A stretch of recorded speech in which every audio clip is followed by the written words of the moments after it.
Nesse dia 18 de abril, pelo privilégio de uma vez mais nos reunirmos e podermos, mesmo que remotamente, juntos louvarmos a Deus, orarmos, buscarmos a sua face e aprendermos com a sua palavra. Nesse momento quero convidá-los para que abram suas Bíblias no livro de Salmos, o Salmo de número 94, eu quero ler com vocês, Salmo de número 94.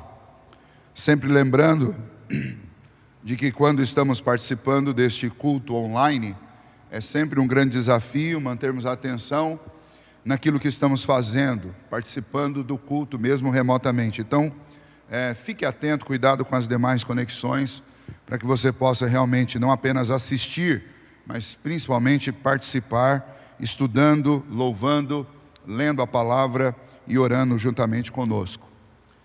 Salmo de número 94, façamos essa leitura nesse momento.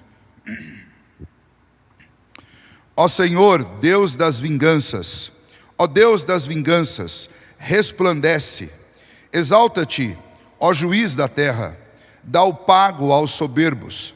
Até quando, Senhor, os perversos, até quando exultarão os perversos? Proferem impiedades e falam coisas duras, vangloriam-se os que praticam a iniquidade. Esmagam o teu povo, Senhor, e oprimem a tua herança. Matam a viúva e o estrangeiro, e aos órfãos assassinam. E dizem, o Senhor não o vê.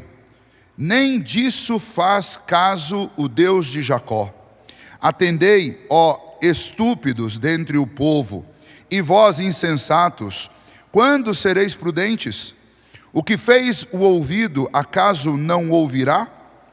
E o que formou os olhos, será que não enxerga? Porventura, quem repreende as nações, não há de punir? Aquele que aos homens dá conhecimento, não tem sabedoria? O Senhor conhece os pensamentos do homem, que são pensamentos vãos. Bem-aventurado o homem, Senhor, a quem tu repreendes, a quem ensinas a tua lei, para lhe dares descanso dos dias maus, até que se abra a cova para o ímpio. Pois o Senhor não há de rejeitar o seu povo, nem desamparar a sua herança, mas o juízo se converterá em justiça, e segui-la-ão todos os corações retos. Quem se levantará a meu favor contra os perversos? Quem estará comigo contra os que praticam a iniquidade? Se não fora o auxílio do Senhor, já a minha alma estaria na região do silêncio. Quando eu digo, resvala-me o pé, a tua benignidade, Senhor, me sustém. Nos muitos cuidados que dentro em mim se multiplicam, as tuas consolações me alegram a alma. Pode acaso associar-se contigo o trono da iniquidade, o qual forja o mal, tendo uma lei por pretexto? Ajuntam-se contra a vida do justo e condenam o sangue inocente. Mas o Senhor é o meu baluarte e o meu Deus, o rochedo em quem me abrigo. Sobre eles faz recair a sua iniquidade, e pela malícia deles próprios os destruirá. O Senhor, nosso Deus, os exterminará. Eu quero ler com vocês novamente, gostaria que você lesse em voz alta comigo, aí na sua casa, o verso 22. Leiamos juntos. Mas o Senhor é o meu baluarte e o meu Deus, o rochedo em quem me abrigo. Oremos a Deus. Ó Senhor, nesta manhã nós somos gratos a Ti, ó Deus, porque nada que acontece sobre esta terra passa desapercebido aos olhos investigativos do Senhor.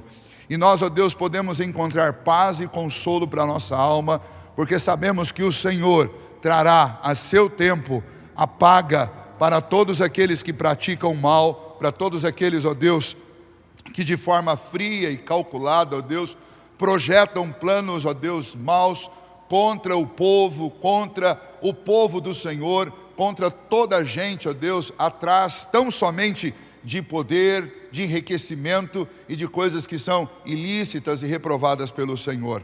Ó Deus, depois de uma semana em que nos cansamos de ver tanta maldade, o nosso coração encontra refrigério neste momento, ó Deus, de culto e de adoração ao Senhor, porque podemos colocar diante do Senhor os nossos anseios e as nossas angústias, e é o que fazemos nesse momento, ao iniciarmos esse momento de culto, pedindo ao Senhor que nos faça lembrar, ó Pai, que o Senhor é o nosso baluarte, é o nosso refúgio, é a nossa fortaleza, e no Senhor a nossa alma encontra descanso e encontra esperança, porque o Senhor que fez os olhos, o Senhor que fez os ouvidos, o Senhor que dá conhecimento aos homens, o Senhor vê, o Senhor ouve e o Senhor sabe o que se passa entre nós. E nós sabemos que o Senhor vem ao nosso socorro e, ó Deus, o Senhor fará resplandecer a vereda do justo. Por isso, ó Deus, nesta manhã nós te louvamos, te bendizemos, porque sabemos que nossa vida está em tuas mãos. Te louvamos e te bendizemos, ó Deus, porque a nossa alegria, a nossa felicidade, ela não depende das circunstâncias, mas ela está, ó Deus, firmemente ancorada e fundamentada na obra do teu Filho Jesus, nas promessas do Senhor que hão de se cumprir no tempo próprio. Portanto, ó Deus, ajuda-nos a lembrar das obras do teu Filho, ajuda-nos a lembrar das tuas promessas e ajuda-nos, ó Deus, a voltar o nosso coração, a nossa alma, os nossos pensamentos para aquilo que é do Senhor, para aquilo que vem do alto, para que haja em nós, ó Deus, entusiasmo, alegria, disposição e força para enfrentar os grandes desafios do nosso tempo. Assim iniciamos este culto nesta manhã, rogando o teu auxílio, ó Deus, e, ó Pai, declarando diante do Senhor que somos absolutamente dependentes de Ti e somos gratos por tudo que o Senhor nos fez. Portanto, ó Deus, ajuda-nos e recebe nossa gratidão e nosso louvor. Dirige-nos nesse momento, ensina o nosso coração e responde às nossas orações. É o que te pedimos humildemente, ó Deus, nesta hora, em nome de Jesus. Amém. Amém. Vamos louvar ao nosso Deus cantando 2 cânticos espirituais e eu quero convidá-los nesse momento para cantarmos juntos com a nossa equipe de louvor que está aqui conosco nesta manhã. Cantemos, louvemos ao Senhor.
próxima canção, eu quero convidá-los para nós orarmos. Nós temos semanalmente separado um momento dessa escola dominical para intercedermos a Deus por aqueles que estão enfermos, por aqueles que estão enfrentando as dificuldades resultantes do que estamos passando nesse momento.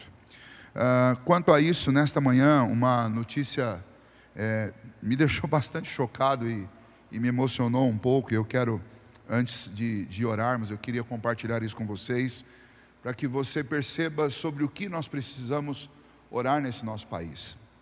Hoje pela manhã eu estava lendo as notícias, como eu faço toda manhã, e uma notícia que me chocou é que na sexta-feira, uma comissão que estava fazendo uma vistoria num hospital próximo a Belém, lá no Pará, ela encontrou num hospital que supostamente é um centro de referência no tratamento contra a Covid, ela encontrou atrás de uma parede falsa, 19 respiradores na caixa, novinhos em folha, e isso me engasga ao pensar na profundidade da maldade que está impregnada no nosso mundo e especialmente no nosso país. Quão vil, quão terrível se tornaram os homens da nossa terra, quão maus eles são, pessoas que, por motivos que até escapam à capacidade nossa de interpretação, a gente não consegue imaginar por que homens conseguem esconder ferramentas que poderiam ajudar a salvar a vida de muitas pessoas, e a justificativa daqueles que são diretores do hospital é que não teve problema nenhum, porque afinal de contas a lotação das UTIs não passou de 83%, e a gente tem que rir ou chorar diante desse negócio, porque ainda que isso seja verdade, se é que é verdade, a gente não tem como saber, mas aquela cidadezinha próxima a Belém não foi a única cidade que precisou de respiradores. E quantas pessoas perderam a vida porque homens maus estão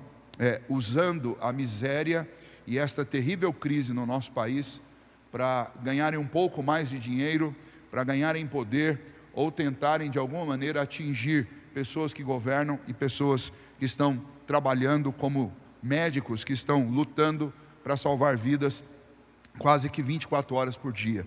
Isso nos choca, e eu quero convidar você nesse momento para nós orarmos e pedirmos a Deus não só o consolo para aqueles que sofrem. Imagine a tristeza e a angústia do coração de alguém que perdeu um ente querido porque não tinha um respirador no hospital para que essa pessoa fosse tratada. Imagine o desespero de alguém assim, lendo essa mesma notícia nesta manhã, como eu li. E notícias assim se espalham por todo o país, essas coisas estão se repetindo em todos os lugares. Se já não bastasse o drama da doença, nós temos o drama dessa corrupção sistemática que tem sido deflagrada, tem sido mostrada semanalmente. Isso nos causa repulsa e muita tristeza. Então eu gostaria de convidá-los nesse momento de orar, para orar e interceder, e nós vamos juntos clamar a Deus para que Deus tenha misericórdia desse nosso país, para que Ele tenha misericórdia dos brasileiros, de nós indivíduos, e que Ele nos cure dessa corrupção, dessa maldade, desse terrível estado de depravação moral do nosso país, e especialmente das pessoas que detêm poder e usam o poder para matar o seu semelhante, como nós vimos especialmente nesse caso. Vamos orar, feche os seus olhos e vamos interceder a Deus. Ó Senhor, o Senhor sabe, ó Deus, do estado do nosso coração como brasileiros, como indivíduos, ó Deus, desta nação, nesta manhã, não apenas com essa notícia, ó Deus, mas com tantas outras que nos sufocam, nos entristecem, nos fazem chorar, nos fazem sentir, ó Deus, o gosto amargo do que o pecado fez com o homem, fez com a civilização humana, e tem feito, ó Deus, dia a dia, com a vida, ó Pai, de tantas pessoas que são, ó Deus, vitimadas, não porque não tenham pecado, mas são vitimadas, ó Deus, porque dependem de homens maus para sobreviver, para enfrentar uma enfermidade, para trabalhar, para trazer o sustento para as suas casas, e ó Deus, tantas outras áreas da nossa vida que são, ó Deus, afetadas pela maldade, pelo pecado e pela corrupção. E nesta manhã, ó Deus, nós clamamos ao Senhor, ó Pai, tenha misericórdia da nossa nação, tenha misericórdia da nossa gente, ó Deus, tenha misericórdia, ó Deus, de nós todos, ó Deus, pais de família. Tenha misericórdia, ó Deus, de mães que choram nesta manhã, ó Deus, porque perderam seus filhos, ou de filhos, ó Deus, que perderam seus pais. Tenha misericórdia, ó Deus, dessa gente toda que sofre em filas, ó Deus, na frente de hospitais, e muitas vezes, ó Deus, estão lá simplesmente por causa da maldade de alguém que decidiu que ia ganhar dinheiro às custas da miséria, da doença e da morte do seu semelhante. Ó Deus, diante do Senhor nós clamamos e pedimos ao Senhor. Nós sabemos que o Senhor é o Deus que vê, o Senhor é o Deus que ouve, porque o Senhor, como diz o salmista, o Senhor que fez os olhos, não é possível que o Senhor não enxergue. O Senhor que fez os ouvidos, não é possível que o Senhor não ouça. Nós sabemos que o Senhor vê, nós sabemos que o Senhor ouve, e nós sabemos que o Senhor é o juiz sobre toda a terra. Por isso, ó Deus, diante dos teus olhos, ó Deus, que contemplam essa maldade, e que com certeza, ó Deus, se afligem muito mais do que os nossos olhos humanos, pecadores, com tudo o que tem acontecido sobre a nossa terra, nós clamamos ao Senhor, ó Deus, seja o nosso socorro, seja o nosso refúgio, seja o nosso baluarte nesta hora, ó Deus, o baluarte, o refúgio de tanta gente, ó Deus, que nesta manhã nem sequer tem o que comer, ó Pai, por conta de tudo que tem acontecido na nossa nação, ou, ó Deus, aqueles que até têm o que comer, mas não têm seus entes queridos ali ao lado, na mesa, para compartilhar com eles dessa alegria, porque, ó Deus, tiveram suas vidas ceifadas por essa doença, por esse vírus, ou talvez, ó Deus, pela negligência de alguns, ó Pai, que detêm o poder para tratar e não fazem. Por isso, ó Deus, nessa manhã nós pedimos ao Senhor, socorre a nossa nação, socorre o nosso povo, ó Deus, ó Pai, ajuda-nos não apenas, ó Pai, a ter força para enfrentar esses dias maus, mas, ó Deus, traz solução. Nós pedimos ao Senhor, traga, ó Deus, uma solução para o nosso país, resgata-nos, ó Pai, das garras terríveis de Satanás, das garras, ó Deus, da maldade, da ganância dos homens, ó Deus, que detêm a verdade, ó Deus, e abraçam a mentira, que detêm a justiça, ó Deus, e abraçam a injustiça. Ó Pai, em nome de Jesus, ajuda-nos, ó Pai, nós não temos a quem recorrer. Ó Deus, os nossos magistrados, os nossos líderes, aqueles que governam, ó Deus, infelizmente, ó Pai, eles não têm ouvido o clamor do povo, eles não ouvem, ó Deus, aquilo que está sendo dito, ó Pai, nas praças, nas ruas, eles não sentem o que está no coração, ó Deus, do mais pobre e necessitado nessa nação. Eles simplesmente taparam os olhos, taparam os ouvidos e, ó Deus, fecharam o coração para o nosso povo, e nós clamamos ao Senhor, tenha misericórdia de nós, ó Deus. Toda essa terra, cada ser vivo sobre ela, pertence ao Senhor, que é o Criador do universo. Tudo é teu, ó Deus, tudo está nas tuas mãos. O Senhor é o Rei de toda a terra, e nós clamamos ao Senhor, ó Pai, ajuda a tua criação, ajuda nos teus filhos, ó Deus, ajuda, ó Pai, a obra, ó Deus, que foi feita à imagem e semelhança do Senhor, ó Deus, ajuda-nos, ó Pai, pois estamos, ó Deus, desesperadamente necessitados do Senhor, do teu auxílio, do livramento que vem do Senhor. Assim, ó Pai, nesta manhã nós clamamos, ó Deus, por aqueles que estão enfermos, que são amigos nossos, conhecidos, ou talvez, ó Deus, que nem conheçamos, mas, ó Pai, temos recebido esses pedidos de oração, e nós clamamos por eles, intercedemos por eles, e pedimos, ó Deus, que o Senhor os ajude, que o Senhor, ó Pai, os cure, acima de tudo, faça a tua vontade na vida dessas pessoas, mas, ó Pai, em nome de Jesus, ajuda-nos, ó Pai, consolando, fortalecendo, aumentando a esperança, dando-nos ânimo, ó Deus, ânimo, ó Pai, para permanecermos com o coração completamente confiado no Senhor, lembrando que do teu trono de graça há socorro em todas as ocasiões, e por isso nos dobramos diante do Senhor, e por isso nesta manhã clamamos, ó Deus, e pedimos, traga consolo para o coração daqueles, ó Deus, que têm sido vítima de toda essa tristeza, de toda essa maldade, porque só o Senhor pode nos consolar, só o Senhor pode nos salvar, só o Senhor pode nos dar alegria e esperança no meio de toda essa tragédia. Assim, ó Deus, oramos a Ti nesta manhã, colocamos nossa vida, nossas famílias, nossa igreja, nossa cidade, nosso estado, nosso país, ó Deus, diante do Senhor, e suplicamos, ó Pai, tem misericórdia de nós. Estamos em Tuas mãos, e confiamos, ó Deus, que o Senhor sabe o que está fazendo.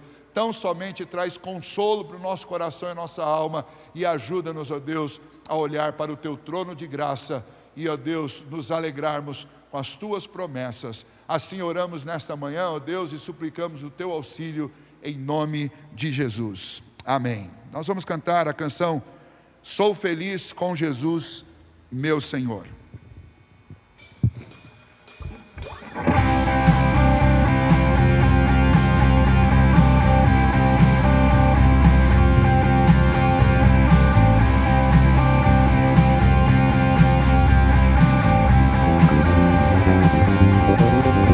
Se paz a mais doce me deres gozar, se dor a mais forte sofrer,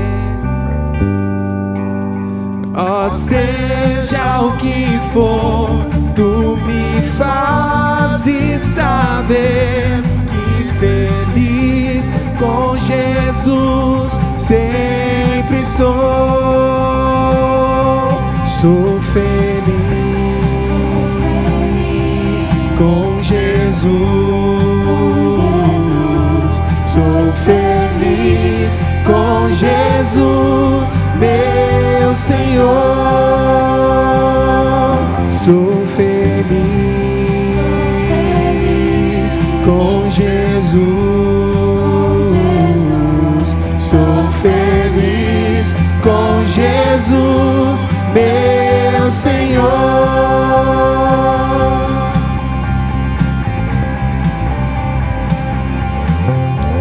Embora me assalte o cruel Satanás e ataque com vis tentações, ó certo eu estou, apesar de aflições, que feliz eu serei com Jesus. Sou feliz com Jesus. Sou feliz com Jesus, meu Senhor. Sou feliz com Jesus. Sou feliz com Jesus, meu Senhor.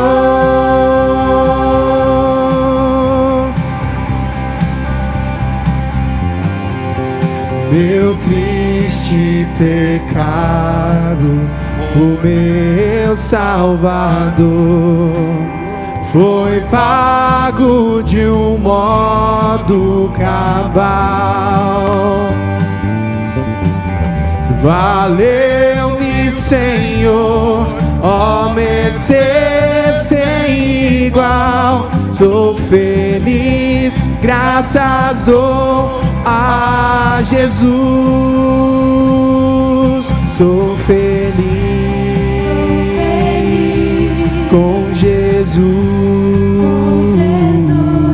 Sou feliz com Jesus, meu Senhor. Sou feliz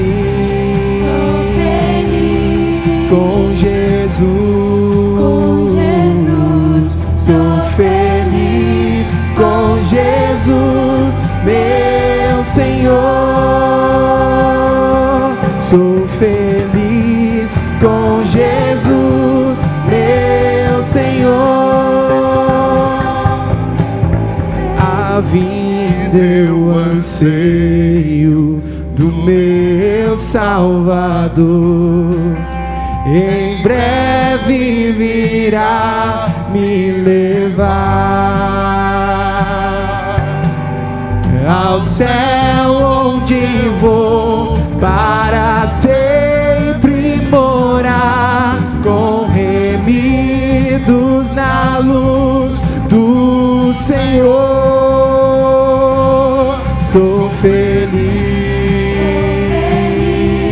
com Jesus.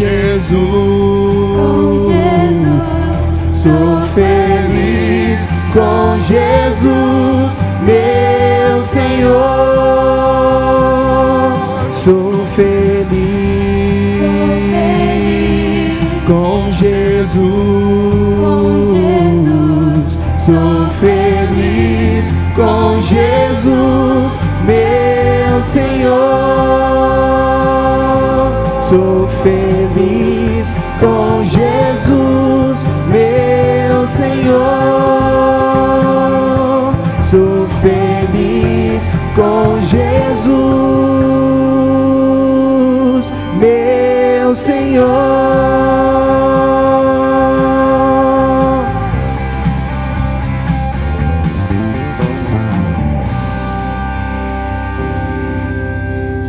Amém. Graças a Deus, porque em Cristo Jesus nós temos essa suprema felicidade.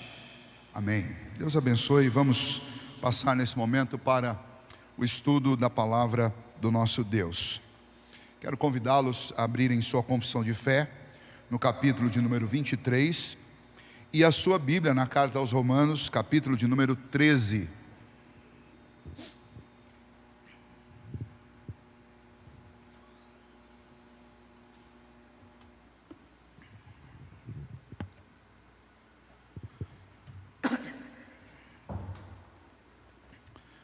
Confissão de fé, capítulo de número 23 e Romanos, capítulo 13.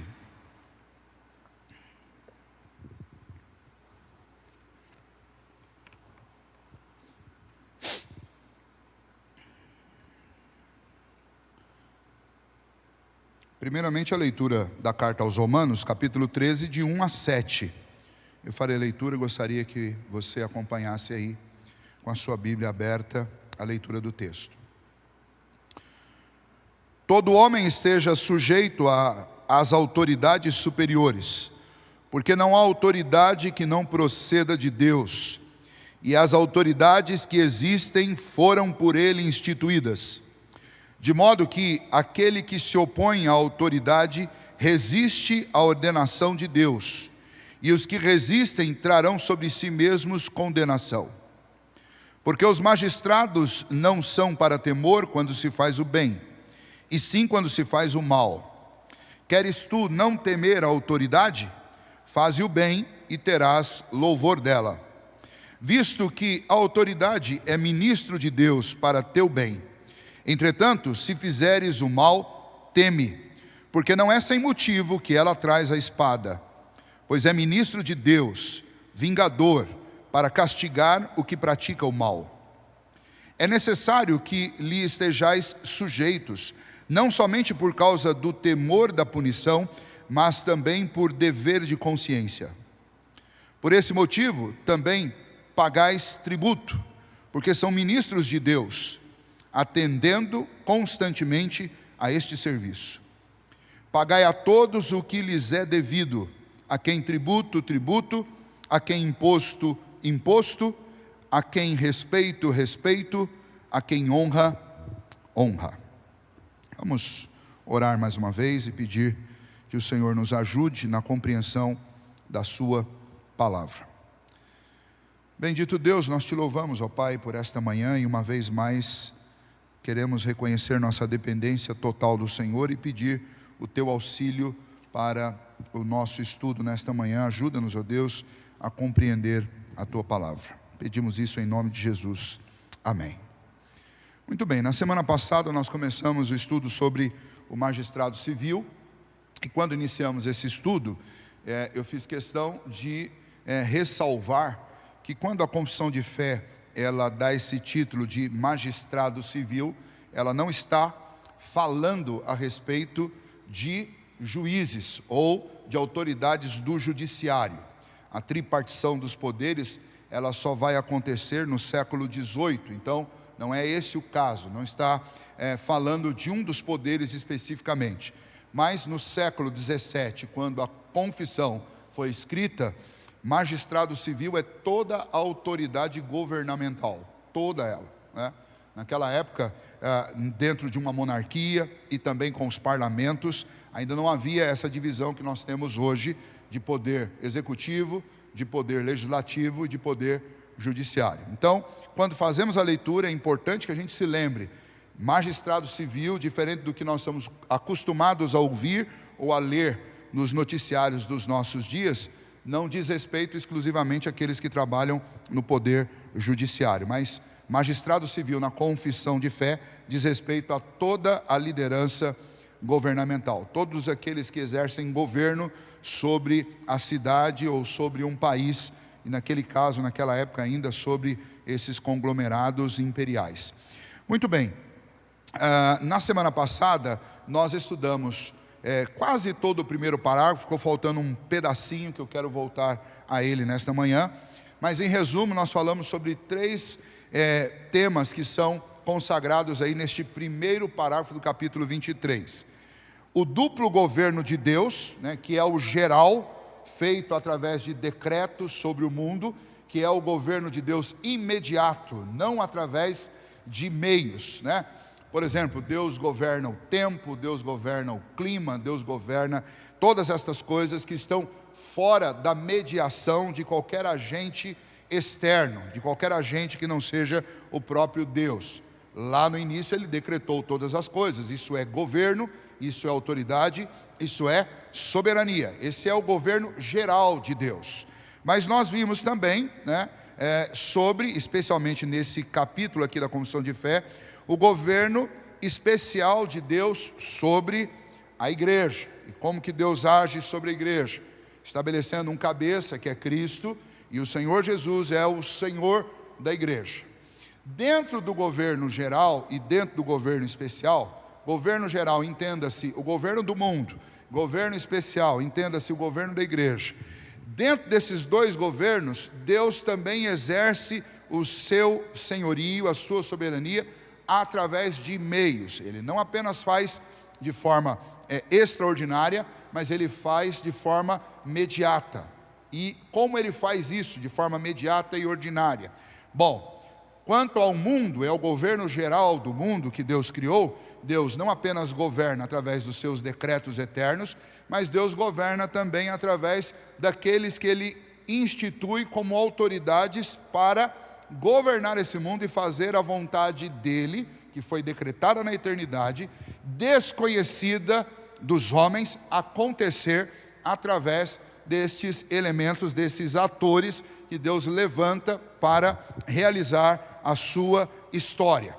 Dentro da igreja não é diferente. Dentro do governo especial, Cristo, que é o cabeça da igreja, também faz eleger, faz ascender a cargos de autoridade homens que o próprio Deus chamou para governar a sua igreja, fazendo um governo que a gente chama de um gerenciamento médio, né?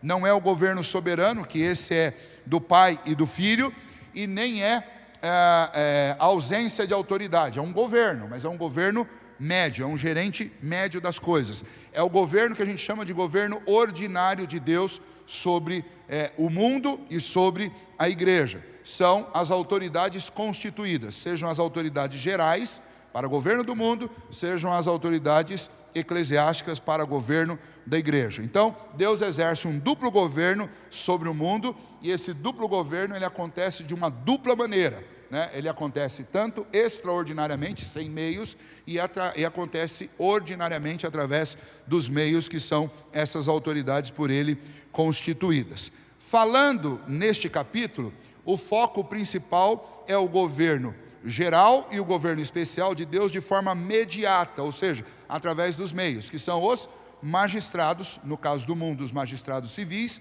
e no caso da igreja, os magistrados eclesiásticos, ou os líderes eclesiásticos. Lendo Romanos capítulo 13, e também 1 Pedro capítulo 2, nós encontramos o ensino de que estes magistrados civis, esses que governam, eles governam em nome de Deus para a segurança pública e para a defesa do Estado, e leia-se Estado, a estabilidade dos cidadãos desse mundo, né, dos entes desse mundo. Quando nós falamos a respeito disso, nós também vamos lembrar que esta mesma segurança pública que é para a defesa do Estado, ela vai punir com a espada os maus e ela vai promover os bons. Castigo para os maus e promoção dos bons. É isso especificamente que está contemplado na carta aos Romanos, no capítulo 13, de 1 a 7. É especialmente isso que nós encontramos quando Paulo diz que os magistrados não são para serem temidos quando você faz o bem, e sim quando você faz o mal. Não é por menos que Deus colocou a espada na mão dos magistrados para que eles possam corrigir e disciplinar, trazer vingança sobre os que praticam o mal e praticar também a promoção daqueles que fazem o bem. Então, isso nós estudamos na semana passada, e a última parte, que é essa parte a respeito da promoção dos bons e castigo dos maus, é que a gente parou nesse momento aí por causa do horário, e eu quero voltar um pouquinho a isso, né?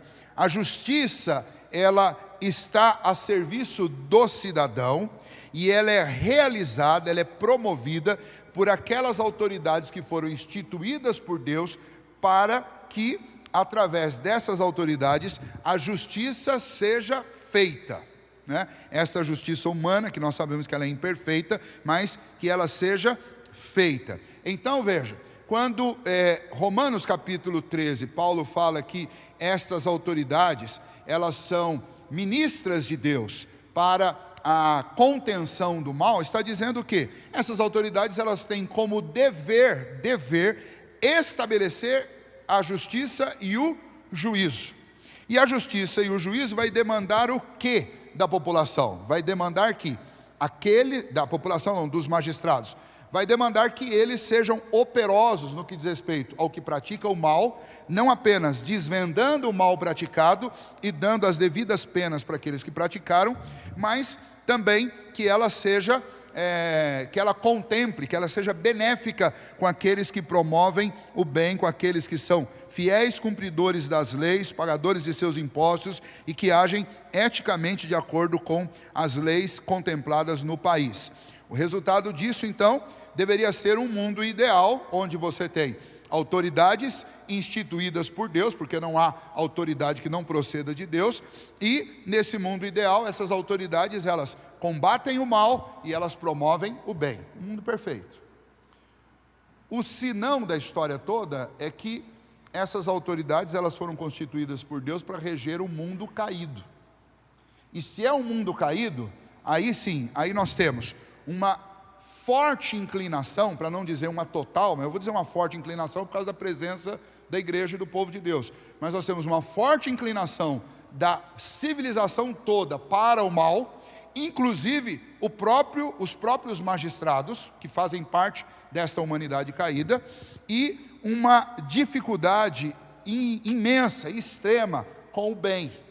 O resultado disso é que você tem guerras e grandes conflitos que são resultado exatamente da dificuldade de se estabelecer justiça no mundo caído, né? E a ausência dessa justiça, fatalmente, ela vai produzir conflitos. Como que a igreja e como que o povo de Deus deve participar disso tudo e se envolver nesse processo todo? Lembrando que nós estudamos na semana passada, primordialmente sabendo que Deus é Senhor da história, e os magistrados e a qualidade desses magistrados, ou seja, desses que governam, que sobem, que alçam ao poder, ela está diretamente ligada com a história que Deus escreveu. Então nós temos, por exemplo, lá na história de Israel, do povo antigo, nós temos momentos em que bons reis subiram ao trono, e quando esses bons reis subiram aos tronos, o que eles promoveram? Promoveram a justiça, promoveram aqueles que fazem o bem, dando-lhes tempos bons, e trouxeram a espada e o juízo sobre os que fazem o mal, e o resultado disso foi um tempo pacífico e um tempo de justiça. Esses reis, você tem exemplos deles, como por exemplo Uzias, né? Que Isaías cita logo lá no início, no capítulo 6, ele diz, olha, no ano da morte do rei Uzias eu vi o Senhor.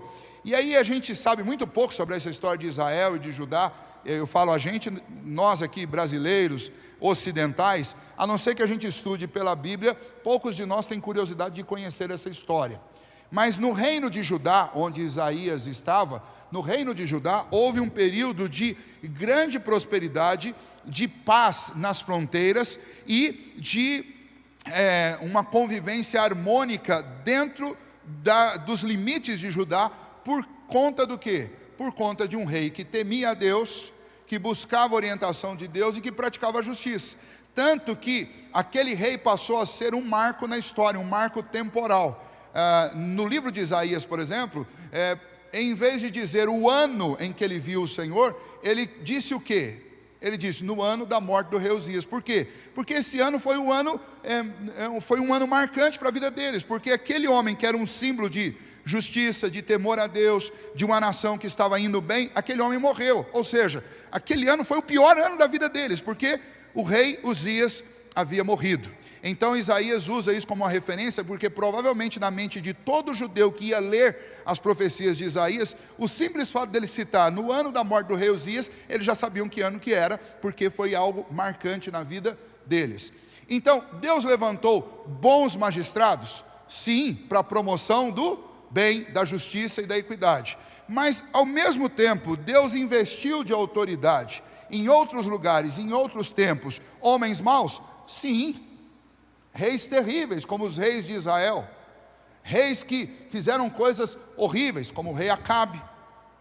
Ou como Manassés, que ofereceu o próprio filho a Moloque num sacrifício.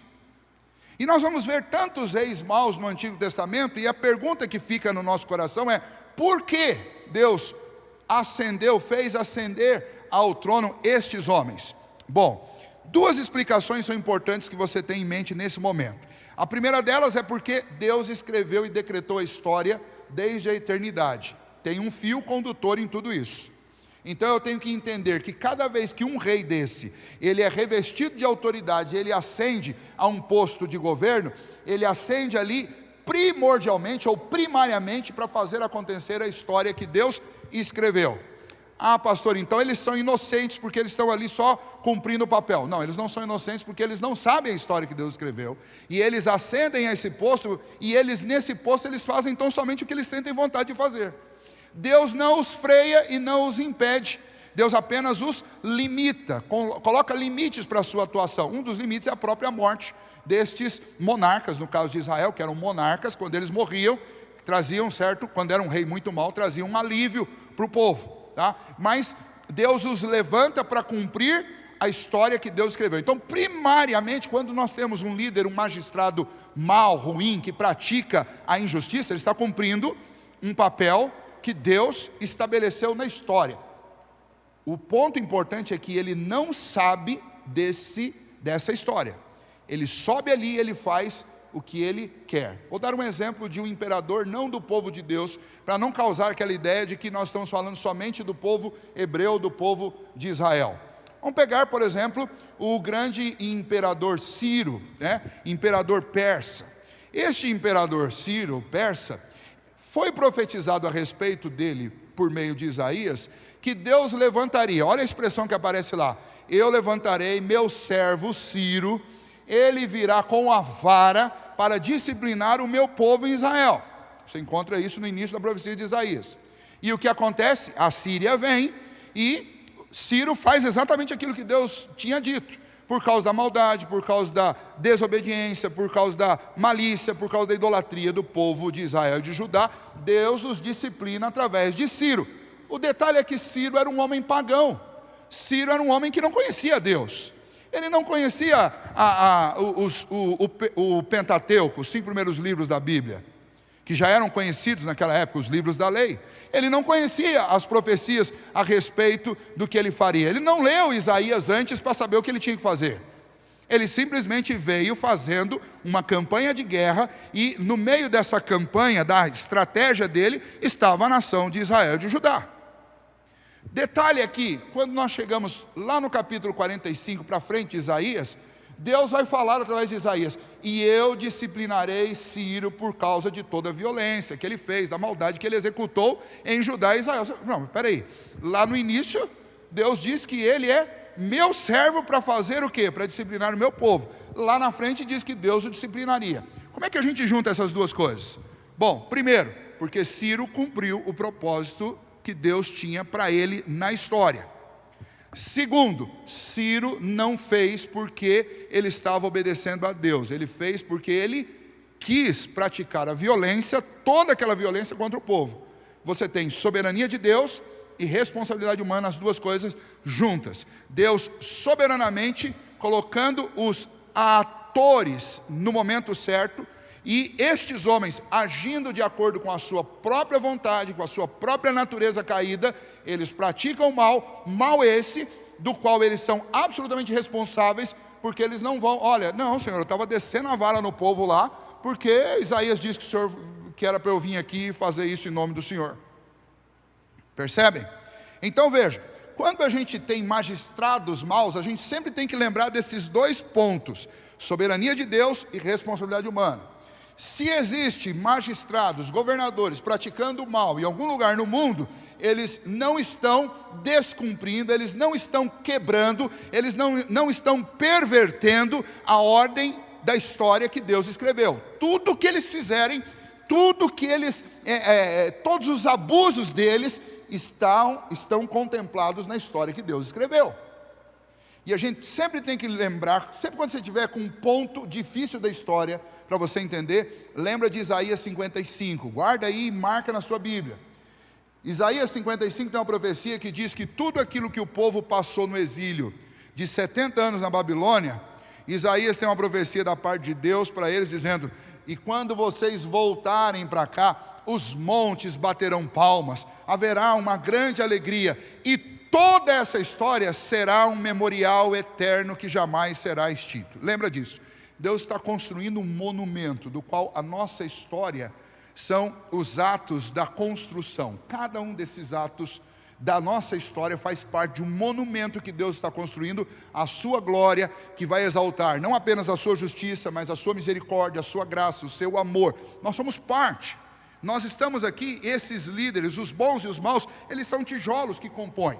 Quando você vai numa obra de construção e vê as coisas lá sem acabamento, e você vê ferro, vê parede com uns buracos onde vão ser colocadas as tomadas, você olha tudo aquilo e fala: mas esse negócio é horrível, como é que isso aqui vai ficar bonito algum dia? Aí você passa lá anos depois, 2 anos depois, quando a obra está completa, você olha e fala assim: mas como que tanta coisa feia pode dar um resultado tão bonito? Por quê? Porque numa construção é assim, nem tudo é agradável aos olhos. Nessa construção que Deus está fazendo, tem coisas, e essas coisas todas, lembrem-se sempre, elas são fruto de atos livres de homens que desobedecem a Deus e praticam o mal, mas o mal faz parte da história que Deus está escrevendo, porque Deus converte esse mal e transforma para que um dia ele resulte em algo bom. Um exemplo disso nós temos na própria crucificação e morte do Senhor Jesus. Foi um ato nefasto dos homens, terrível. Líderes de Israel, líderes romanos, líderes religiosos se levantaram, executaram um juízo injusto, fizeram um tribunal completamente equivocado, completamente pervertido, e promoveram a morte de um inocente. Mas a morte do inocente se converteu o quê? Se converteu em vida para nós, na nossa redenção. Então sempre quando a gente vê um magistrado mau, eu tenho que lembrar da soberania de Deus que conduz a história, e eu tenho que lembrar da responsabilidade humana, que esses homens, cada um deles responderá por seus atos, porque eles não agem em nome de Deus, eles agem em seu próprio nome. Então a história é conduzida assim. E por que nós cristãos então temos que respirar 2, 3, 4, 5 vezes quando nós estivermos lidando com esse assunto dos magistrados? Porque é próprio de uma natureza que que está sendo constantemente transformado a partir de uma ética bíblica, você se sentir indignado quando você vê magistrados praticando o mal. E não apenas os magistrados, mas o seu vizinho, né? Ou às vezes alguém da sua família praticando mal. Isso gera inconformismo, porque você está sendo transformado pelo Espírito de Deus, lavado e purificado pela palavra, e quando o mal aparece diante dos seus olhos, você não se conforma. E é fato e é lícito que eu não me conforme e que eu lute para implantar a paz através do quê? Aí eu vou lembrar lá do que Jesus me aconselhou, né? Nem por força e nem por violência. Se depender de vós, tende paz com todos.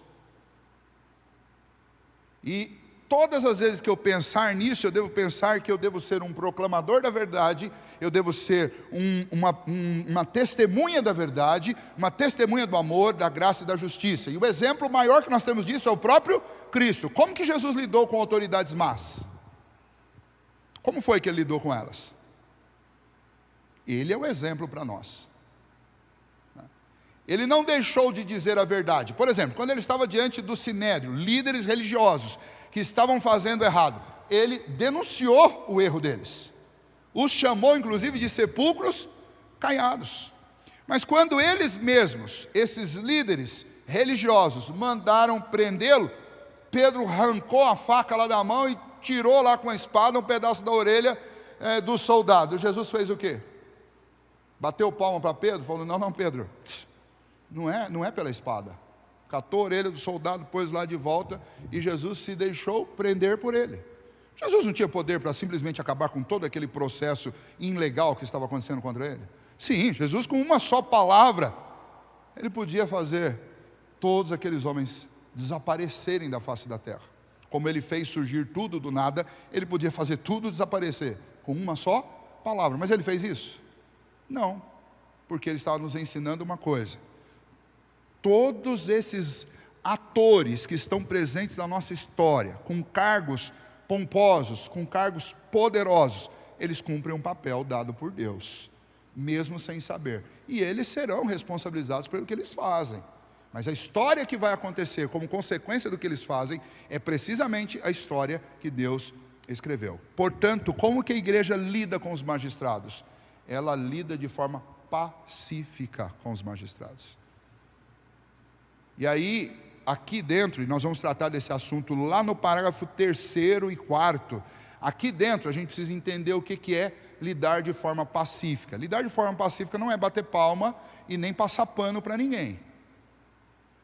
Porque lembra, especialmente num país como o nosso, que escolhe as suas lideranças, nem todas, né, mas a maioria, escolhe aqueles que nos presidem, não só nós entendemos que Deus conferiu autoridade para que eles pudessem exercer a liderança e o governo, mas nós também demos autoridade a essas pessoas quando nós as elegemos.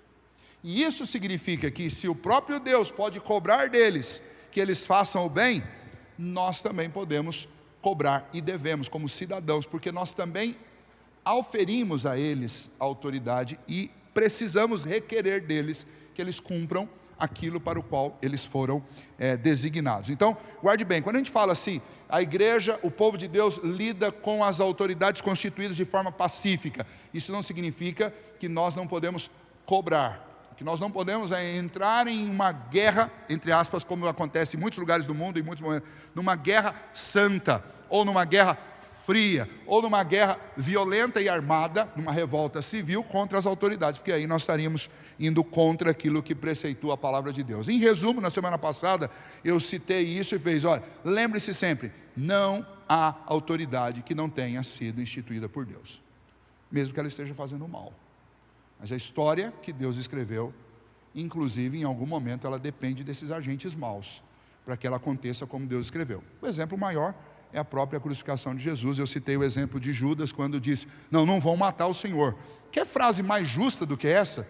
Dizer para um justo, que era Cristo, não vou deixar matar o Senhor. Quer algo mais louvável do que isso? E o que Jesus disse para Pedro? Arreda-te de mim, Satanás, você está pensando como o diabo, porque esse não é o plano de Deus. Então, em alguns momentos da história, a injustiça, ela não passa desapercebida aos olhos e aos ouvidos de Deus, mas ela cumpre um propósito para que a graça, a justiça e o poder de Deus se manifeste. Então eu tenho que me conter no meu ímpeto, no meu desejo de ver as coisas acontecerem corretamente. Muito bem.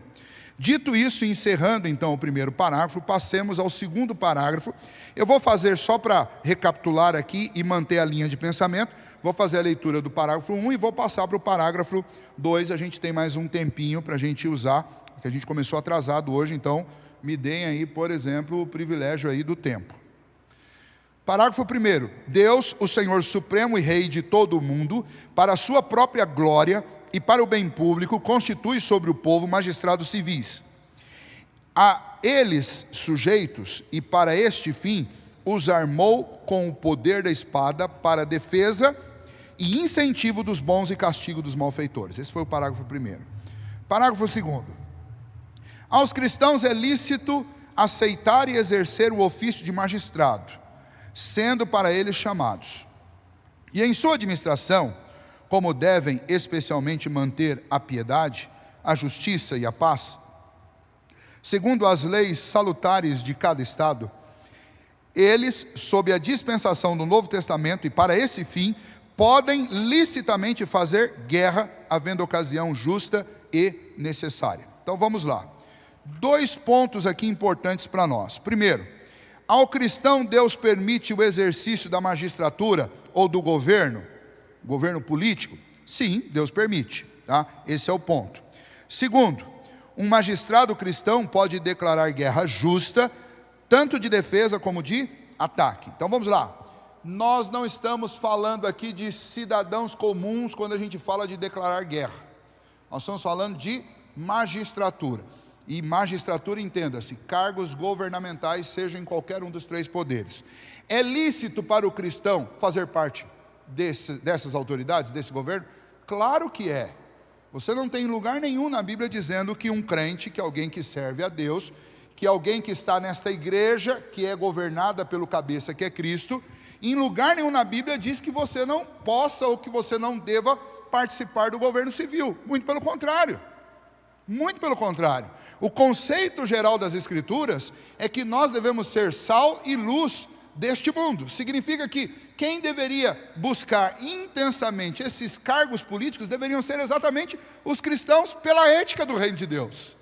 Como é que eu quero que o mundo melhore e que esse mundo seja uma expressão visível do reino invisível de Deus?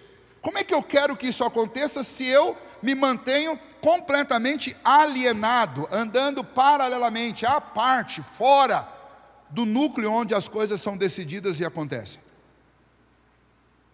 Momentos na história em que cristãos estiveram envolvidos no governo de cidades e países foram momentos extraordinários. Vou citar 2 exemplos aqui importantes, e um deles não tem como fugir, porque eu acredito que é o mais impactante na história, que é a presença de João Calvino em Genebra, junto com Guilherme Farel, durante 2 períodos de governo, em que essa cidade ela foi considerada, e eu vou pegar um filósofo que é não cristão, pelo menos no fim da sua vida, ele terminou sem religião nenhuma, aparentemente, pelo menos pelo que os livros de história contam, e que iniciou tratados filosóficos que se tornaram políticos e que hoje são base, inclusive, para pensamentos não cristãos contrários às Escrituras no que diz respeito ao governo. Vou pegar Jean-Jacques Rousseau. Jean-Jacques Rousseau, na sua biografia, e você pode ler de forma resumida num livro chamado Jean-Jacques Rousseau em 90 minutos. É um resumo da obra de Jean-Jacques Rousseau, e você pode ler, se você quiser ter um primeiro contato, você lê através desse livro. Se você quiser conhecer um pouco mais, aí você vai ter que ler as novelas escritas por Jean-Jacques Rousseau, que foram muito mais famosas e muito mais importantes na época do que o próprio livro O Contrato, que, aliás, para quem não sabe, O Contrato não é a maior obra de Jean-Jacques Rousseau. A maior obra de Jean-Jacques Rousseau é um tratado sobre a desigualdade, com o qual ele ganhou um prêmio de uma universidade francesa, que propôs esse debate e recebeu textos de quem quisesse escrever e tentar explicar a origem da desigualdade. E aí Jean-Jacques Rousseau escreveu, e a obra dele ganhou esse prêmio, e é, a meu ver, a maior obra dele. Bom, por que eu estou citando Jean-Jacques Rousseau? Porque nas suas obras Jean-Jacques Rousseau faz várias referências a Genebra, e Jean-Jacques Rousseau ele começa a escrever 25 anos depois do término do governo de Calvino lá em Genebra. Ele faz referência a Genebra como uma república perfeita. Para quem gosta aí de descer o pau em Calvino, porque ouviu lá do professorzinho da escola ou da faculdade, professor que é alinhado com uma visão marxista de mundo, ouviu falar mal de João Calvino, então sugiro para você que você leia alguém que não é calvinista, e ouça o que um cara que não é calvinista diz sobre Calvino. Então vai lá e lê Rousseau. Jean-Jacques Rousseau, que escreve O Contrato Social, ele diz a respeito de Genebra que Genebra era uma república perfeita. E não tenham dúvida, sabe de onde muita coisa que está no contrato foi tirado? Foi tirado das observações que Jean-Jacques Rousseau fez desde pequeno em Genebra. Então vejam bem, voltando aqui para o nosso ponto, cristãos podem fazer parte do magistrado civil? Claro que podem e devem. Um exemplo disso é o que Calvino, junto com Guilherme Farel, fizeram de Genebra, que é até hoje, reconhecidamente no mundo, um marco de um lugar onde as coisas são pontualmente feitas, são realizadas de forma justa, equinânime, um lugar seguro, até para guardar dinheiro. Por quê? Por causa da influência de um reformado, de um cristão no governo. Para você entender qual que era o papel de Calvino naquela época, Calvino não foi eleito um magistrado. Não foi isso. Mas Genebra era governado por 12 prefeitos, cada um tomava conta de um bairro. E entre esses 12 prefeitos, tinha um conselheiro, que aconselhava e participava das reuniões municipais para tratar de tudo. Esse conselheiro era exatamente João Calvino. Vou dar outro exemplo. Vocês já ouviram falar, e aqui eu vou deixar para vocês fazerem uma pesquisa. Vocês já ouviram falar da faculdade mais conhecida no mundo? Alguém vai dizer assim, não, pastor, o senhor tem que citar duas. Não pode citar uma só, tem que citar duas. Eu vou citar a principal, depois eu cito a segunda. Eu vou citar a principal. Todo mundo quando pensa em faculdade, ou se você ouve que alguém, olha, fulano foi formado em Harvard. O que acontece? O tapete vermelho já é esticado e todo mundo fala, Harvard é Harvard. Não quero nem ver o currículo dele. Veio de Harvard, pronto, esse cara é extraordinário. Sabe quem fundou Harvard? Foi um pastor evangélico. Um pastor evangélico, que dá nome à faculdade, você pode pesquisar sobre isso. É um pastor evangélico. Ou seja, ao longo da história, e infelizmente, o século que nós vivemos, é o século 21, que tenta de todas as formas apagar, não apenas o cristianismo da história, mas apagar a influência de cristãos na história, não vai contar isso para você. Você não vai ouvir isso dentro de uma faculdade. Você vai ter que voltar aos livros de papel, porque os livros virtuais também estão portando o cristianismo da história. Mas você vai encontrar que o mundo ocidental, ou seja, tudo que está para o lado de cá, da Palestina, tudo que é mundo ocidental, Europa, Américas, todo o mundo ocidental é profundamente influenciado, inclusive no seu civismo, por causa dos cristãos, dos evangélicos, dos cristãos reformados, dos cristãos católicos, do mundo cristão. O mundo cristão influenciou todo o mundo ocidental. E hoje o mundo ocidental, ele tenta se desvencilhar dessa influência com a promoção do pós-cristianismo. O resultado disso é também a pós-verdade e é, infelizmente, a desconstrução social que a gente está vendo no mundo. Os caras estão tentando substituir os princípios e a ética cristã por uma ética totalmente falível. Uma ética que está deixando o mundo, como alguns dizem por aí, o mundo está chato demais. Está muito chato, está insuportável. Mas se fosse só chatice a gente tolera. O problema é que as estruturas todas elas estão ruindo. Não há justiça, não há ética, não há equidade, não há verdade. O que está faltando dentro das magistraturas, dos países, dos estados, entre aqueles que nos governam? Estão faltando bons cristãos. E quando eu falo bons cristãos, não estou dizendo gente que não cometa pecado. Embora é isso que a gente espera de cada um de nós cristãos. Mas a gente sabe que não existe gente perfeita nesse mundo. Mas quando eu falo bons cristãos, eu estou falando de gente que realmente conheça as Escrituras, que ame a Cristo Jesus e que se disponha a viver honestamente aquilo para o qual foi chamado para viver, ser sal e luz dessa terra. Então, a começar lá pela sua escola, não tenha medo de participar de uma eleição para ser presidente do grêmio da sua escola, e depois para ser presidente do bairro, ser o síndico do prédio. Mas a gente precisa participar, porque não adianta a gente ficar falando mal de político o tempo todo e a gente ficar alienado de tudo isso. Não adianta. É lícito o pastor participar? Bom, então vamos lá, nós acabamos de ler isso daqui e vamos lá para os textos. Provérbios 8, de 15 a 16. Por meu intermédio reinam os reis, e os príncipes decretam justiça.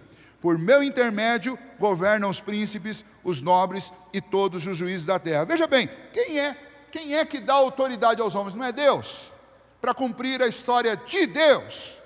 Então veja, se você quiser se candidatar para ser um magistrado civil, para ser alguém que governa, ou se você quiser se preparar para trabalhar como na nossa língua aqui do Brasil, na linguagem do século 21, para ser um magistrado, para ser um juiz, você deve fazer isso, consciente de uma coisa, que se você alçar esses cargos de autoridade e tiver revestimento de autoridade para exercer uma função pública de governo, de legislador ou de um juiz, você só vai chegar a esse ponto se Deus cumprir, e for propósito de Deus cumprir a vontade dele através da sua vida. E isso vai ser, com certeza, uma bênção para o povo.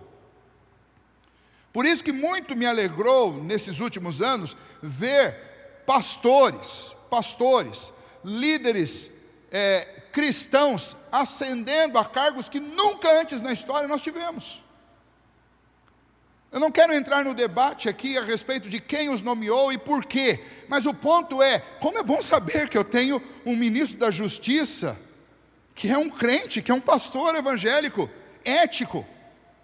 Como é bom saber que eu tenho um ministro de educação, que ele não abraça ideologias anticristãs, muito pelo contrário, ele é imagine, eu fico pensando aqui, imagine se Calvino tivesse vivo hoje e soubesse que num país do tamanho do Brasil, o ministro da educação, por quem ele fez tanto, fosse exatamente um pastor reformado, com a herança, a tradição da reforma.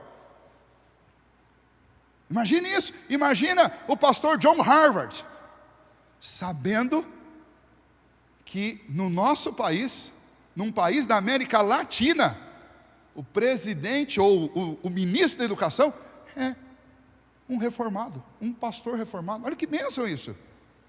Eu não estou desmerecendo outras pessoas e o trabalho que elas fizeram, e não necessariamente você precisa ser um crente para fazer um bom trabalho, mas eu estou dizendo que reside no nosso coração uma grande expectativa quando eu tenho alçado a um cargo de autoridade alguém que eu sei que tem um compromisso, porque abraça a mesma fé que eu tenho, de ser luz nas trevas, de ser sal e luz desse mundo. Isso nos anima. Então não há nenhum erro, nenhum pecado. Veja, se alguém alcança o cargo de governo, alcança porque Deus concedeu isso. Deus fez isso através do voto, Deus fez isso através de inclinar o coração de quem governa para nomear essas pessoas. O caminho que Deus escolheu para nomeá-las, isso é o que menos importa. O que importa é que se chegaram lá, chegaram porque Deus quis. Eu preciso sempre guardar isso. Salmo de número 2, versos 10 e 12. Agora, pois, ó reis, sede prudentes, deixai-vos advertir, juízes da terra. Servi ao Senhor com temor e alegrai-vos nele com tremor.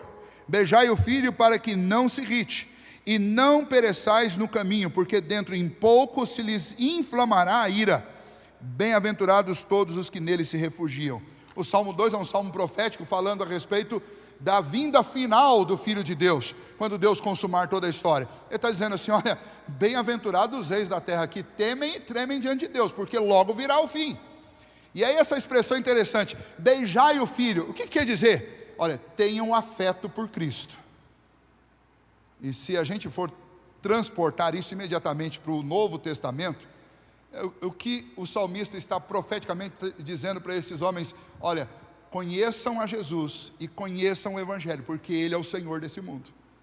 Talvez a gente podia ser mais exato ainda e podia dizer assim, o que esse salmo está dizendo é, leiam Romanos, leiam Efésios, leiam Filipenses, especialmente Filipenses capítulo 2, e vejam que aquele que é o Senhor dos senhores, se esvaziou de si mesmo, deixou a glória do Pai, veio aqui, se humilhou, assumiu a forma de servo, foi morto, foi crucificado, mas o Pai o exaltou e lhe deu um nome que está acima de todo nome, e todo joelho vai se dobrar e vai adorar esse nome. Ou seja, quanto antes um monarca souber disso, mais chances ele tem de sobreviver ao juízo investigativo de Deus, ao juízo que o Senhor tem. Em outras palavras, quem está mais aparelhado para governar esse mundo? Quem conhece a Cristo, porque sabe para onde a história caminha. E nós criticamos tanto os políticos, criticamos tanto, mas nós tínhamos que fazer a autocrítica. Os políticos maus, ateus, incrédulos, pragmáticos, relativistas, eles estão lá exatamente porque nós abdicamos disso. Nós estamos agora num momento em que nós estamos agudamente criticando as nossas cortes, especialmente a maior delas. E aí, de novo, por que nós estamos no momento da história nessa condição? Porque 50 anos atrás, 60 anos atrás, nós deixamos de incentivar os nossos filhos a buscar isso. Porque era mais difícil, nós não tínhamos acesso, nós não lutamos por isso. E hoje os personagens que ocupam estas altas cortes não temem a Deus. E por não temerem a Deus, eles tomam decisões como se Deus não existisse. E nós ficamos horrorizados, indignados, mas nós tínhamos que fazer a lição de casa. Porque nós não temos um texto na Bíblia que diga para você não exercer esses cargos, não lutar por eles, não ir atrás deles. Muito pelo contrário, Jesus mandou a gente ser sal e luz, e quando Jesus manda isso, ele diz o seguinte: você não põe uma luz enfiada debaixo da cama. Você põe a luz em que lugar? Você põe no lugar mais alto da casa.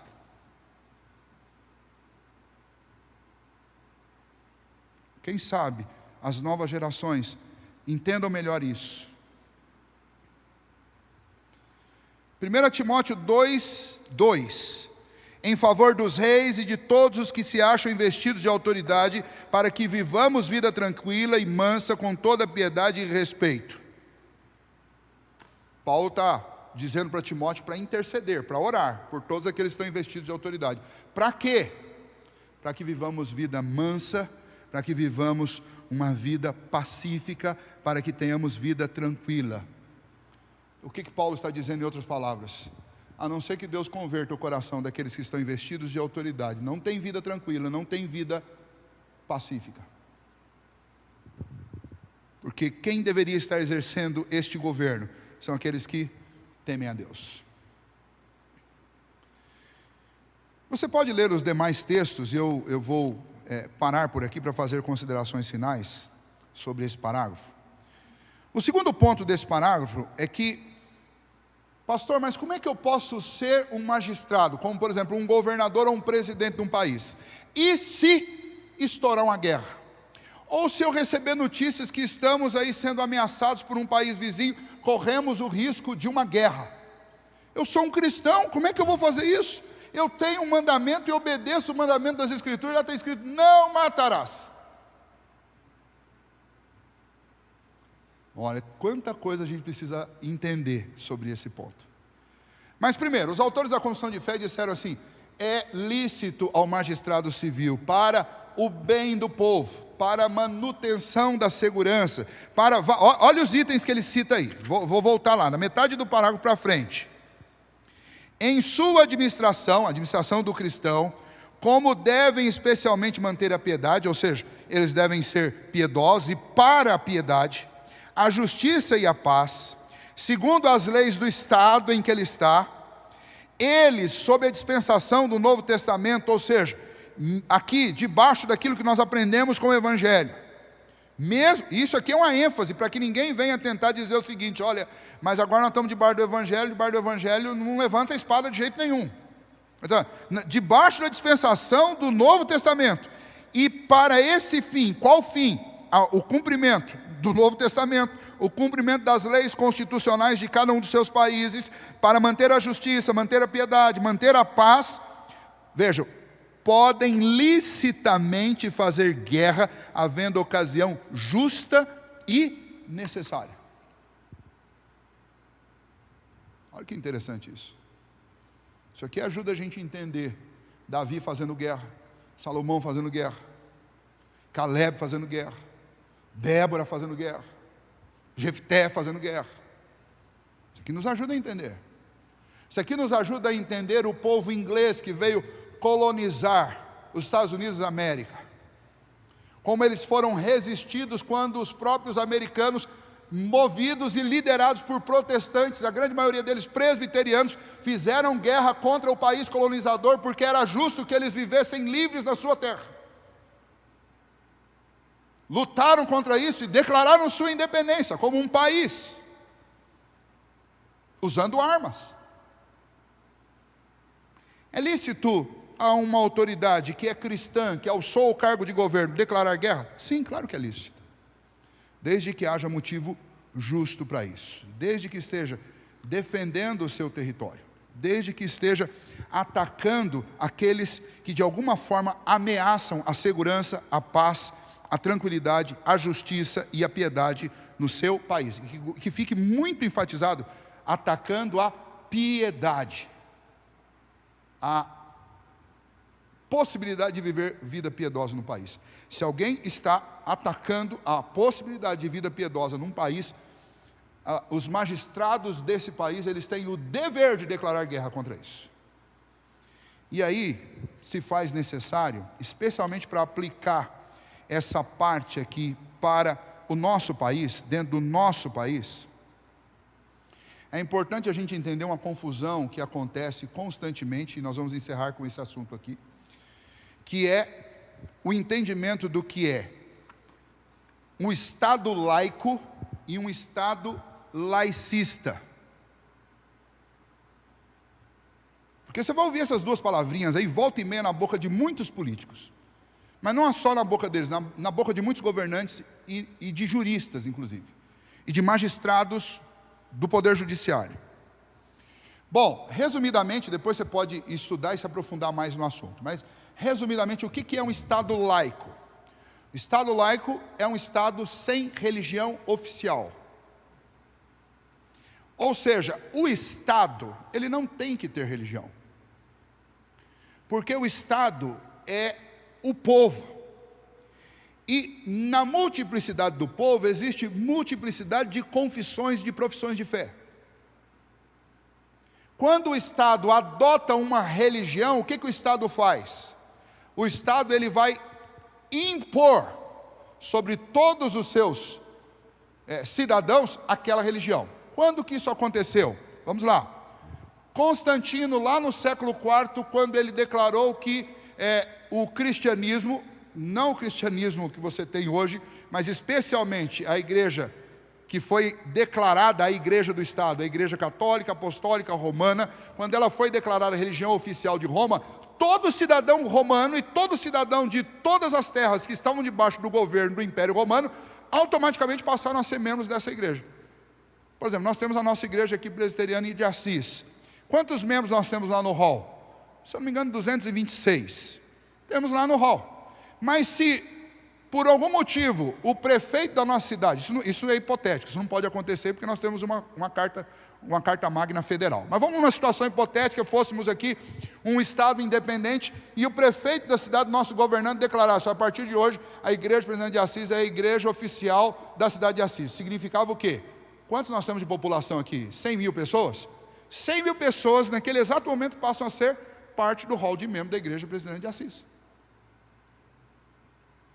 O Estado laico, ele vai na contramão disso. O Estado laico, ele diz que o Estado não tem religião, portanto é garantido constitucionalmente dentro do Estado que todos tenham a sua livre expressão de culto. Artigo 5º da Constituição Federal, parágrafo 6º, está contemplado lá: todos nós temos liberdade de culto, o nosso espaço religioso está garantido e nós temos condição de fazer a nossa expressão de fé, a nossa profissão de fé, sem sermos constrangidos ou impedidos por ninguém. Isso é cláusula pétrea da Constituição. Significa que o Estado brasileiro é um Estado laico. Aí vai o político lá e diz assim: não, porque não pode fazer isso? Porque nós somos laicistas. Porque o Estado brasileiro é laicista. Aí você fala assim: bom, deve ser algum desdobramento da palavra laico, né? E aí que mora o nosso ledo engano e o perigo. Laico é um Estado sem religião. Laicista é um Estado anti-religião. O Estado laico, ele permite e garante a você que você abrace qualquer profissão de fé. Qualquer. Você é livre para ter qualquer religião. O Estado laicista, ou laicismo, significa que ninguém pode ter religião. O Estado laico pode ter um presidente cristão, ou um presidente evangélico, ou um presidente espírita, ou o Estado laico pode ter no seu governo e nas muitas camadas de governo, ele pode ter pessoa de qualquer fé, porque o Estado laico é o Estado, não são os indivíduos que servem ao Estado. Então não é proibido a um presidente ter a sua opinião de fé. O que ele não pode é usar o poder que ele está ocupando, a cadeira, para impor nas outras pessoas a sua religião. No Estado laico é assim.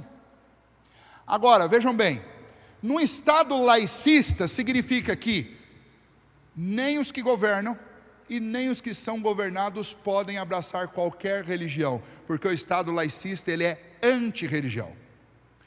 Ideologias governamentais que são laicistas, marxismo, por exemplo, é laicista, não pode ter religião.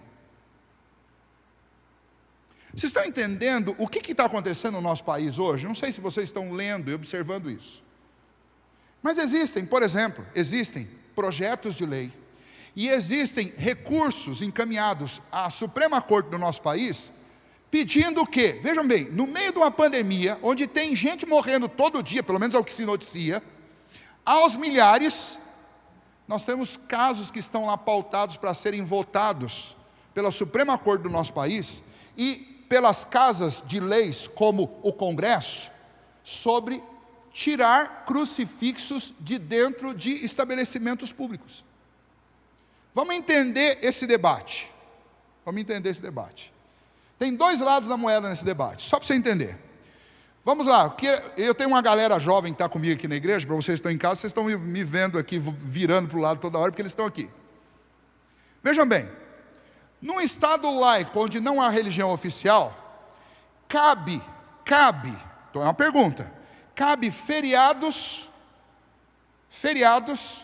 que são feriados que contemplam culto de uma determinada religião do país que adora santos. Por exemplo, nós temos um feriado nacional por causa de uma Senhora da Aparecida.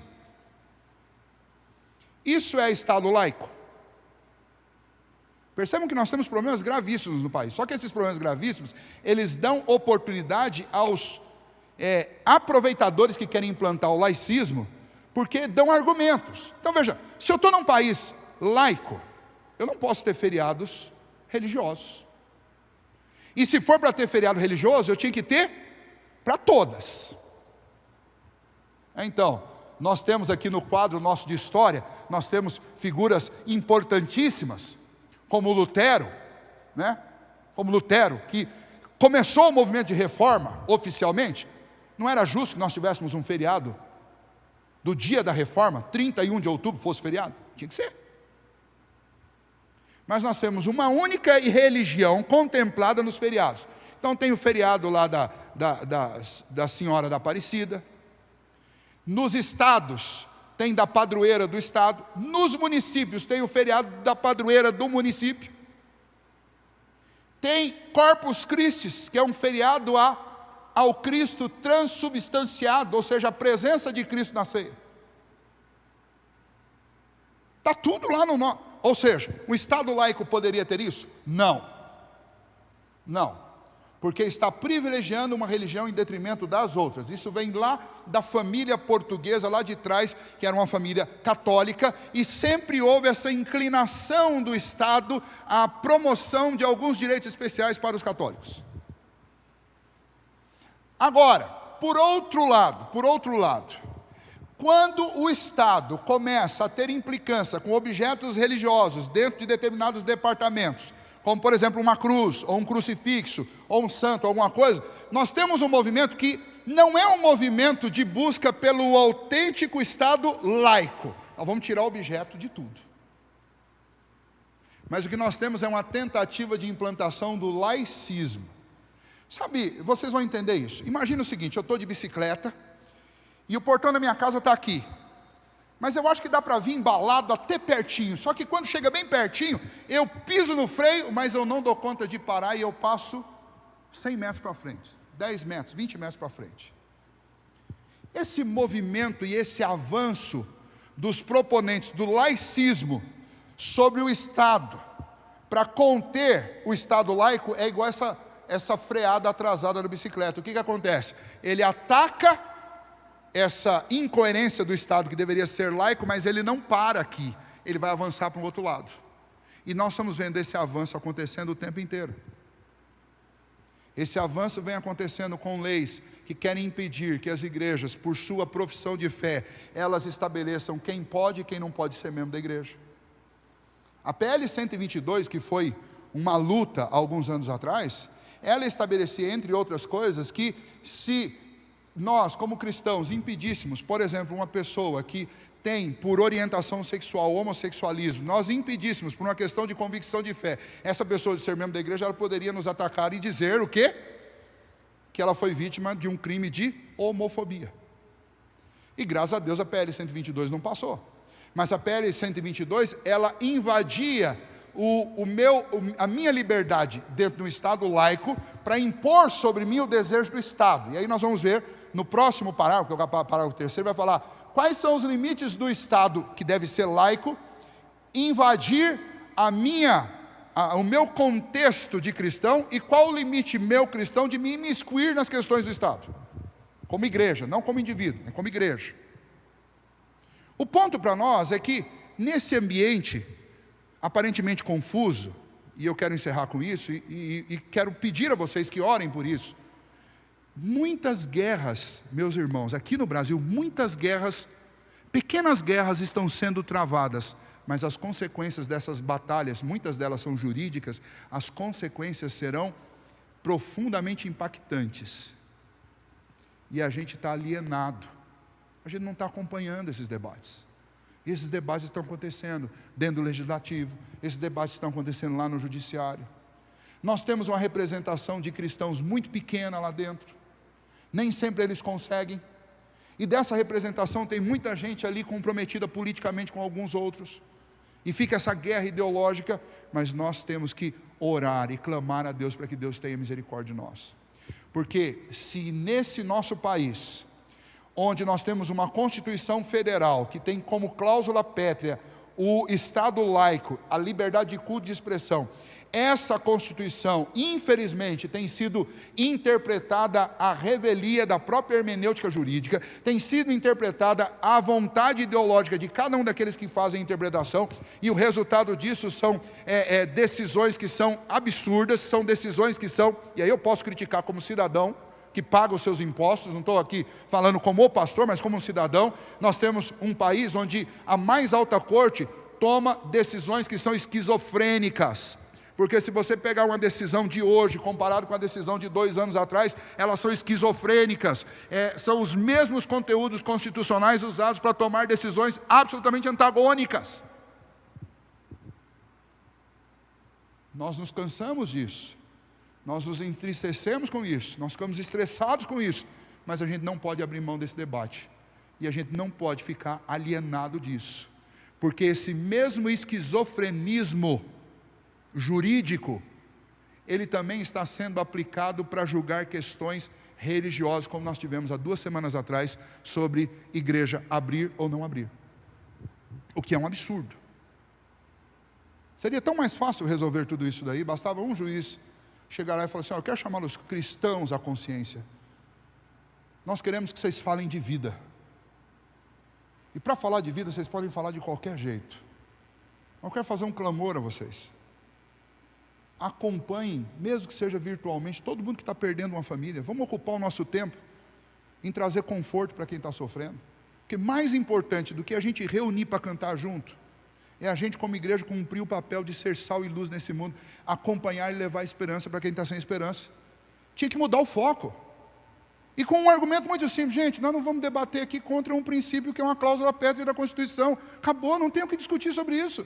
Agora, a questão é bom senso, combina com os mais altos padrões do cristianismo, a gente, ao invés de proteger, a gente agir de forma leviana, num momento tão nevrálgico como o nosso. Pronto, acabou o debate, acabou a briga. A questão aqui não é se eu posso ou não posso abrir, é cláusula pétrea da Constituição a minha liberdade de culto, é garantida, mas a questão é: eu devo abrir? Por exemplo, Um governador que tem aptidões para ditadura, na sexta-feira diz que nós podemos abrir. Mas nós vamos abrir porque ele diz que pode abrir? Não, nós vamos abrir quando nós entendermos que vai ser bom, não apenas para os membros da igreja, mas vai ser bom para a sociedade onde nós vivemos. Porque, ainda que seja um culto pobre, a gente está podendo cultuar ainda. Mas eu acredito que abrir e fazer uma aglomeração ofende quem perdeu um ente querido. Eu não vou entrar na ideologia do pode, não pode, toma, não toma. Não é esse o ponto. O ponto é como que eu, como um cristão, estou sendo, e a minha mensagem está sendo recebida por quem está ao meu redor. Como que os vizinhos da nossa rua, eles vão fazer a leitura disso? Isso vai aproximá-los mais da gente ou afastá-los mais? Mas eu não posso, mesmo assim, eu não posso me abster do debate. E eu preciso acompanhar, orar, me inteirar sobre essas coisas. Porque esse assunto magistrado civil é tão importante para a igreja quanto entender a doutrina da salvação. Porque até o dia em que o Senhor me levar para a glória, até esse dia eu vou estar vivendo aqui. E como cidadão desse mundo, eu tenho responsabilidades aqui. E eu não posso me esquivar delas. Por hoje é só, vamos parar por aqui. Semana que vem a gente continua nesse assunto, que para mim é tão caro e gostoso. Vamos orar. Ó Senhor, obrigado por esta manhã. E obrigado a Deus por podermos refletir na Tua Palavra e naquilo que a teologia que aprendemos com ela nos chama a praticar. Ó Deus, velho, ó Pai, nós sabemos que o Senhor faz isso pelo nosso país. Cuida de nós, ó Deus. Nós sabemos que os olhos do Senhor, como lemos no início do culto, os olhos do Senhor enxergam, veem o que está acontecendo. Nós sabemos, ó Deus, acima de tudo, que a vontade do Senhor, ela será realizada. Então somente a nós, ó Deus, que vivemos aqui, que estamos nesse momento da história, dá-nos, ó Deus, sabedoria para tomarmos as melhores decisões. Que a gente, ó Deus, não se omita do nosso dever cristão. Que a gente, ó Deus, entenda que o Senhor nos chamou para ser luz e sal. E ser luz e sal implica em responsabilidade sobre outras pessoas. Portanto, ó Deus, dá-nos, ó Pai, o desejo, dá-nos, ó Deus, a disposição de servir na cidade, de servir, ó Deus, no Estado, de buscar, ó Deus, participar das decisões que são tomadas para o bem, ó Deus, ou infelizmente na ausência da ética cristã, do bom senso e do amor pelas pessoas, tomadas para o mal, por parte daqueles que governam. Ajude-nos, ó Deus, a nos aproximarmos, para sermos, ó Deus, uma influência do reino do Senhor, da ética, da Tua Palavra, sobre este mundo. Nós, ó Deus, criticamos tantas vezes as decisões ruins que são tomadas, mas, ó Deus, poucas vezes nós paramos para refletir sobre o que poderíamos fazer para melhorar. Então, ó Deus, ajuda-nos nisso, ó Pai. Dá essa consciência para o Teu povo, dá esse senso de responsabilidade para cada um de nós. E, ó Deus, que pelo menos de início, que a gente não se furte a tomar conhecimento dos debates, das pequenas guerras que estão sendo travadas, e do quanto, ó Deus, o mundo pagão, o mundo sem o Senhor, tem investido e atacado, ó Pai, aquelas poucas liberdades que temos ainda nesse mundo de professar a nossa fé. Para que a gente ore mais por esse assunto, para que a gente trate mais desse assunto e para que a gente lute mais por esse assunto. Assim, ó Deus, nós oramos a Ti nesta manhã, pedindo a Tua bênção sobre nossas famílias, sobre, ó Deus, esta cidade. Em nome de Jesus. Amém. Bom domingo a todos vocês, nos vemos logo mais à noite. Aqueles que tiverem um tempinho, leiam Apocalipse capítulo 18, que é o texto do nosso estudo hoje à noite. Um ótimo dia para vocês. Que Deus os abençoe.